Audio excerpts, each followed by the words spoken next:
Major support for Carolina Business Review provided by Grant Thornton. Operating in more than 100 countries, our tax, audit, and advisory professionals specialize in helping companies unlock their growth potential. Colonial Life, providing benefits to employees to help them protect their family, their finances, and their futures.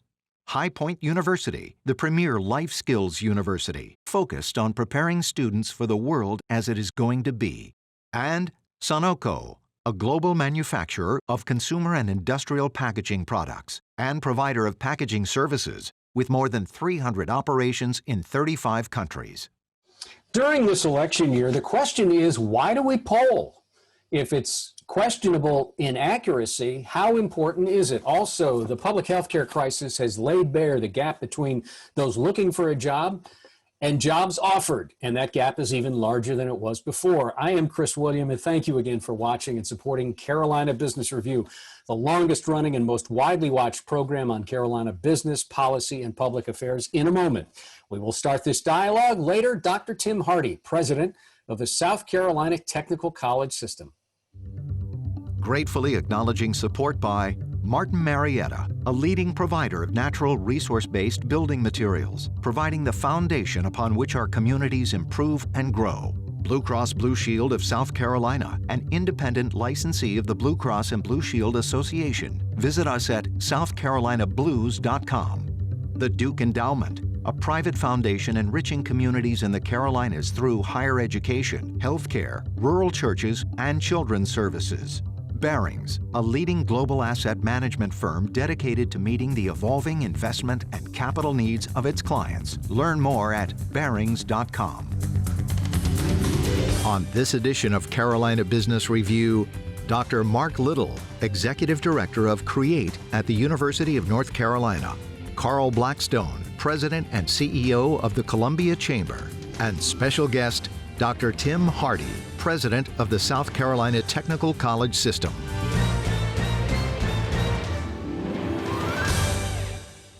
And welcome again to our program. Thank you all for joining us, and certainly a special thanks to our guests who are no strangers to this program, Dr. Mark Little and Mr. Carl Blackstone. Gentlemen, welcome to the program. Carl, I'm going to start with you. You're the recovering politico to some degree. You've got some history in public policy. Carl, you know, as we close in on arguably a very unique election cycle and an election season, polling has become center stage once again, but maybe now more than ever. Why do we poll, given that sometimes it's way off? I mean, if nothing else, the last presidential election proved that polling can get wrong, right? And it has. It's not a science per se, but people are glued to this notion that it actually adds to the polarization, quite frankly. But it's also a fundraising driver, right? People do use polling to help raise money. No doubt this year it's unbelievable the amount of money that's been raised, both in South Carolina and nationally.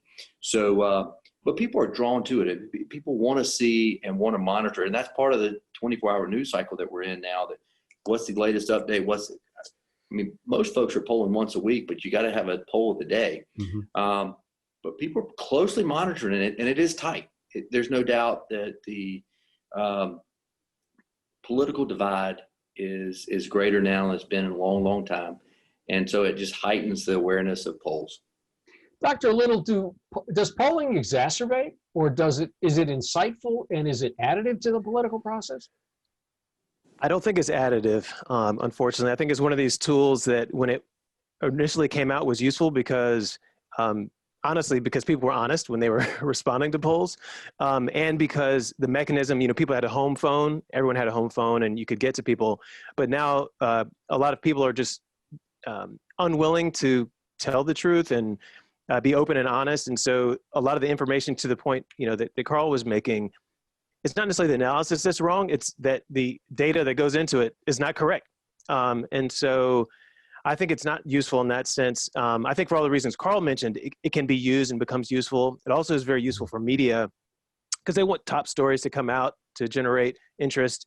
But doesn't tell us good information, and it obscures the real deep conversations that I think people really need to have that would show that people aren't as far apart from each other as a lot of the polling seems to suggest. So, Mark, do you think, and this is probably not the right way to say it, but do you think respondents are gaming the system, maybe subconsciously or consciously? I don't know. I would think not intentionally, but I really don't know. I mean, that's part of the problem. We don't really know the answer to that. So yeah, I don't know. It also could, if I could jump in there, Chris, Please, it also please. could be the question itself. It's not black and white questions most of the time. It's a scenario question. Would you be in favor of this candidate if they did this? Push polling are very popular these days. So it's as much, I don't know if it's the respondents that's trying to game the system. Is it the questioners gaming the system? So, not to keep chasing this down a rabbit hole, but so last question on this is polling designed to make hyperbolic headlines, or is it becoming more hyperbolic, or is it designed to really uncover data? I mean, I think the intent of most polling organizations is to find good information. Yeah. But I just don't think that it's the tool anymore to do that. And but we've stuck with it. And I think there's another layer of people that may not be the pollsters themselves that then take that information and make it very polarized. And I'll just say again, I think the role of the media in this is pretty significant because we all are excited about it. We're all interested in it. We eat it up. Media gives it back to us. We eat it up, and it's just a cycle of information, but it's actually not factual. So, Carl, let me take this a little bit further. Polling has become center stage with a lot of the races, and certainly the Senate races in both Carolinas have become really the races to watch nationally. You could say, at least in North Carolina's case, it is the swingiest of the swing states, and that's not my term. Someone used that. So the U.S. Senate race, Lindsey Graham's seat is neck and neck. The Tillis-Cunningham race in North Carolina has been tight. We'll see what happens there. So how does the polling, as we launch off this polling question, how do you think it ends up showing up after Election Day in that specific Senate race for Lindsey Graham? I think it's actually the polling is very, very close, and I think it's going to be a very, very close election. I think the polling is accurate in this particular case. What's been astounding is if you take a historical perspective, about 15 years ago when Jim DeMint was running, it was the most expensive race in South Carolina history at $12 million. Fast forward to today, Jamie Harrison's going to be raising close to $110 million for this race by himself. That's hard dollars. That doesn't include independent expenditures. And so add another 60 that Lindsey's raised. I mean, that is unbelievable money tied to this race, which shows the interest. Most of it, less than 10% has been raised in the state of South Carolina. So most all of it's coming from out of state, both sides. But it shows, it shows how important that particular seat is, and the Senate today is very, very close. We'll see how it pans out, but it's going to be a nail biter. You know, I'd love to chase this down and ask you both if this kind of political spending is sustainable, but of course, that's going to take us in a whole other direction. Dr. Little, let me come back to something. You're at Carolina. You're at North Carolina. I want to be careful about that. That's right. Depends on what city you're in.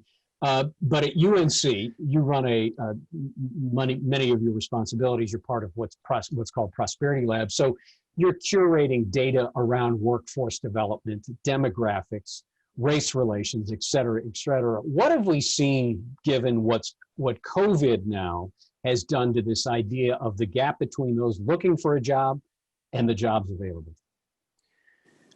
Well, one, I'll say since COVID hit, a lot of the data that we have is going to be anecdotal just because we're in the middle of this. That being said, unfortunately, the gaps in income and wealth that have really persisted in the United States since like around 1980 and have started to grow and grow have just gotten worse in this situation. And it's interesting. I think that, you look at the overall unemployment numbers, they're coming down.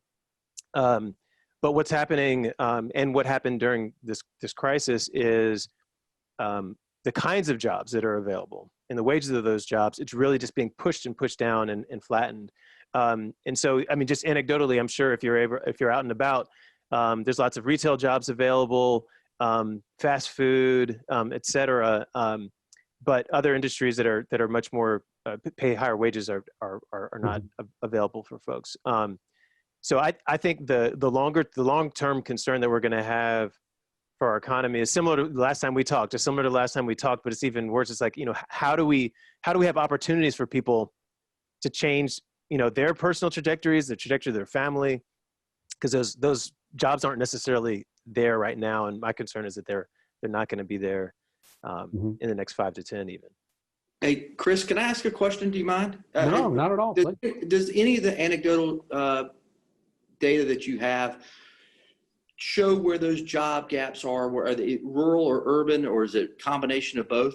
Does any of the early information glean anything? No, it's more about industry sector. So, so I said retail, some food, some ag are doing really well. Some real estate is doing really well, and some of the higher end jobs that are doing well around sort of the finance side of real estate is doing quite well right now. But some of the larger industries, things related to oil and gas, a lot of manufacturing, value added ag, a lot of these are down, and they're complicated, right? Because there's these supply chains that have gotten messed up, and so some of that will sort itself out. But as we've seen, looking at the stock market, right? Companies have just become more and more and more efficient. In that, what that means is they have less and less of a need for people actually working. And so if we can have this kind of GDP, right, and stock market that we have right now, with the level of unemployment that we've had and the kinds of jobs that people are in, I mean, that's a concern. It's a big concern. So, Carl, to that point, if we, I don't want to use the term and minimize it, but if we discount the public health crisis that we call COVID-19, and we get past it, and there's a vaccine, and we get back to somewhat what new normal looks like, would you expect the gap, as Mark just described it, would you expect that gap to go back to normalization? I mean, that's a great question. I mean, you think that we've talked about this before. What happened since the Great Depression is the urbanization. You saw that exacerbated with the Great Recession in 2007, 2008, 2009. What does that mean? How does this COVID impact there? I'm intrigued. Are people less likely to go to an urban market? Are companies less likely to go to an urban market because of fears? We're seeing the real estate in South Carolina is through the roof right now of folks moving out of the big cities. How does that translate to jobs? Will companies take a risk and move to a rural community? I'm very interested to see how that plays out. For both of you, and this is going to be no surprise to you or any of the people that are watching this dialogue, most likely, education is a very key factor in all of what we talked about. And we're going to bring on now our special guest who has something to say about education, been involved in it for quite a while. We will meet him in just a moment. He joins us again on this program, and we're glad he does. We welcome again Dr. Tim Hardee, president of the South Carolina Technical College System. Dr. Hardee, welcome to the program. Nice to see you, and you look like you're safe and healthy. Doing well. Thanks, Chris. Yes, sir. Dr. Hardee, let's start with enrollment. That's always a debate within technical and community colleges versus your counterparts in the four-year education space. But is it different this time? Is there some unique element around enrollment comparatively to last economic disruptions this time? I would say yes. Honestly, we're here in October, which is pretty much a middle of the semester time point for our 16 colleges in South Carolina. This academic semester will probably end up somewhere in the 5 to 6% range of a decline in enrollment. Now, some of that is obviously there's a lot of uncertainty, caution out there in our various communities across the state. I would say it's not just South Carolina, though. That's really a national trend at this point for community colleges across the country. The enrollment's down a little bit. One area where we are seeing a change, I would say, somewhat from in the past is we're seeing a rise in the number of students coming straight out of high school to the technical college system. We've always done extremely well with our technical programs, but we're starting to see a lot of students that are choosing, I would call it the start of their path to a 4-year degree because of the cost savings with the technical college system. I know you've got Carl on with us this morning. He's there in Columbia. Probably a good example is Midland's Technical College there and their partnership with the University of South Carolina.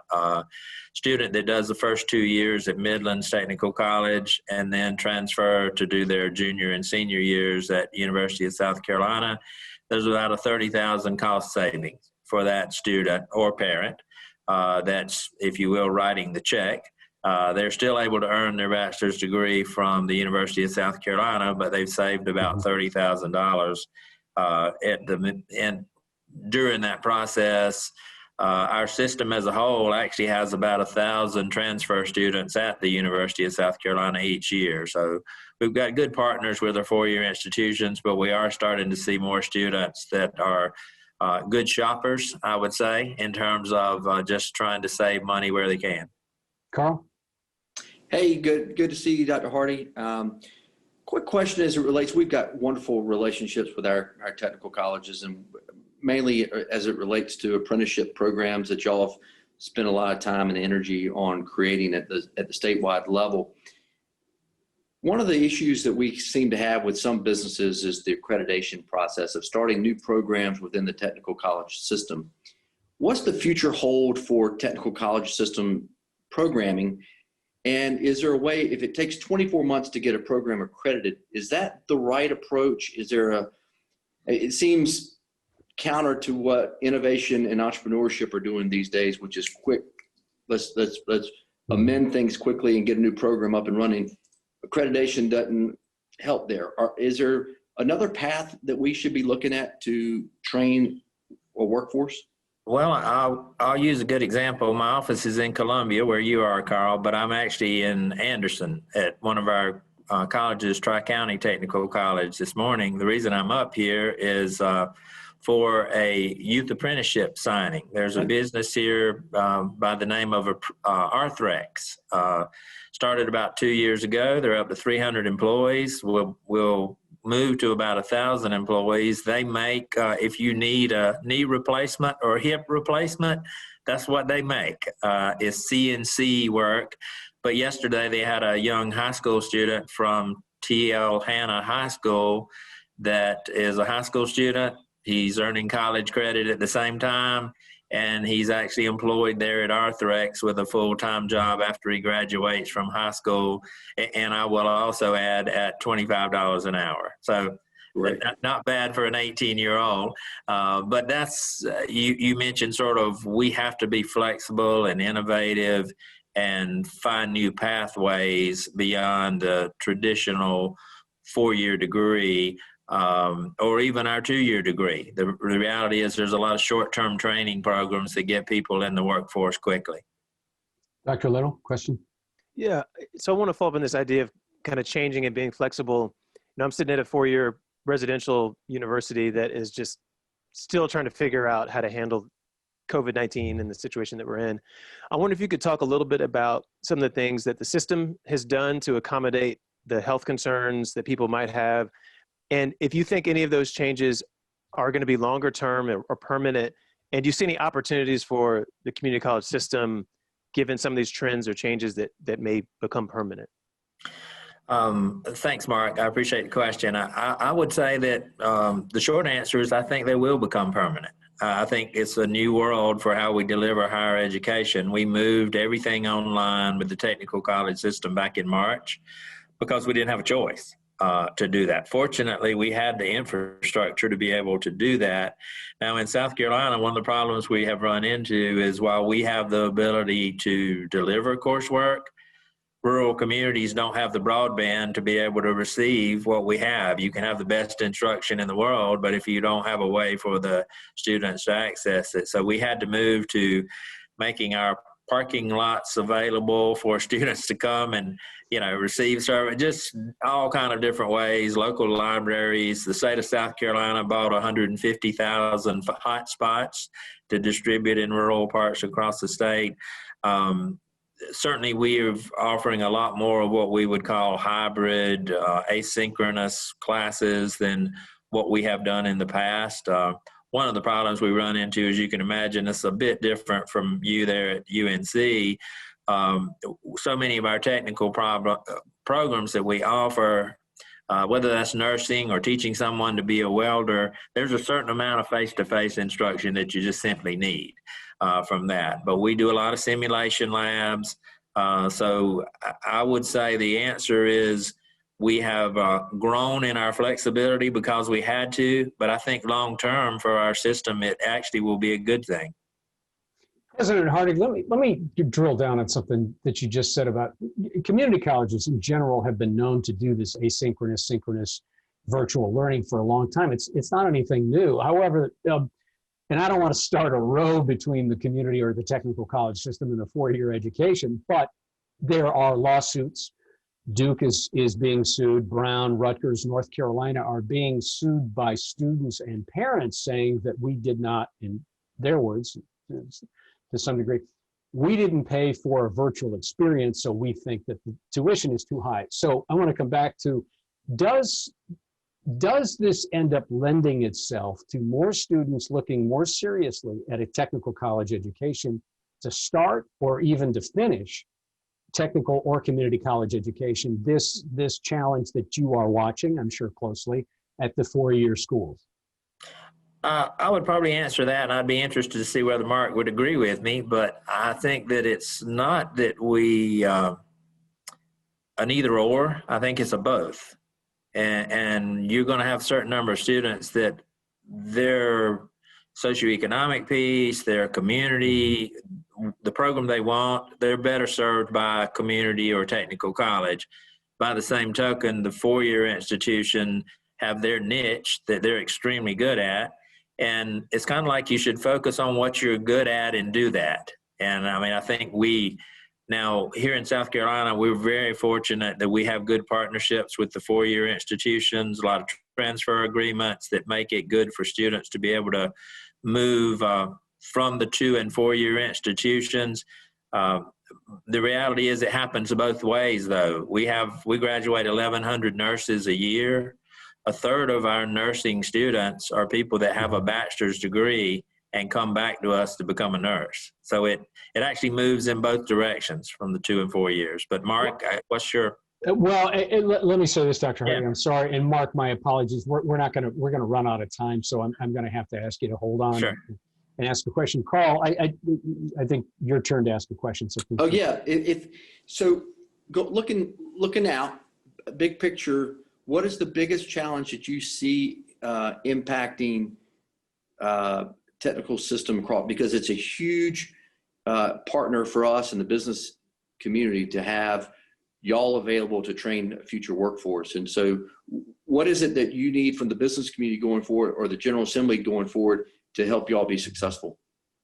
I really don't have any complaints with the General Assembly. They've been very good to us, and we appreciate that from that standpoint. I mean, you certainly can always, you want to remain in their good graces, but they understand that we deliver the workforce, and that's a good investment for South Carolina. That's our mission. We can't continue to attract the Boeings and BMWs and Volvos of the world if we don't have the workforce that they need. So I think that part, probably my biggest concern is at a time like this when you have, I think Chris mentioned earlier, the people that choose to sit on the sidelines. What we can't afford as a state with 5 million citizens in South Carolina and the 10 million or so in North Carolina is a large number of people that because of uncertainty are on the sideline, hitting the pause button, the gap year, whatever you want to call that they simply are putting life on hold. We're trying to do all we can to make students aware of, even if you can't be a full-time student, be a half-time student and work with us in that way, just to not stay on the sidelines, but be a part of developing that workforce. Mark, we do have about 30 seconds if you have a quick question. Yeah, quick question related to businesses that are reaching out to you around workforce. I wonder if you've seen changes in that. In North Carolina, we've had a number of businesses that have changed to producing PPE and other things like that related to the situation we're in. So just wanted to know if you had any feedback about companies reaching out to you about shifting or changing what they need from the community colleges because of COVID-19. And a quick answer, please, Tim. Yes, they have very much. We've seen that, and we've partnered with our 16 colleges with their business in their communities. So it's been a good partnership for us. That was a quick answer. Thank you. Surprisingly, thank you so much. Not that you couldn't do it. Dr. Hardee, thank you as always for joining us, and hope you continue to stay safe and you get that momentum that you've been talking about. Dr. Little, always nice to see you. Best of luck at Carolina, because I know there's some challenges with students and health and also mental health. We didn't even unpack that. And Carl as well, thank you for your comments around the political process. We know it's all going to be very interesting. If you'd like to make comments or watch any past programs, go to carolinabusinessreview.org. It's one word. It's long, but it's worth it. carolinabusinessreview.org. Thank you so much for supporting this dialogue. Until next week, I'm Chris William. Good night. Major funding for Carolina Business Review provided by High Point University, Martin Marietta, Colonial Life, the Duke Endowment, Barings, Grant Thornton, Sunoco,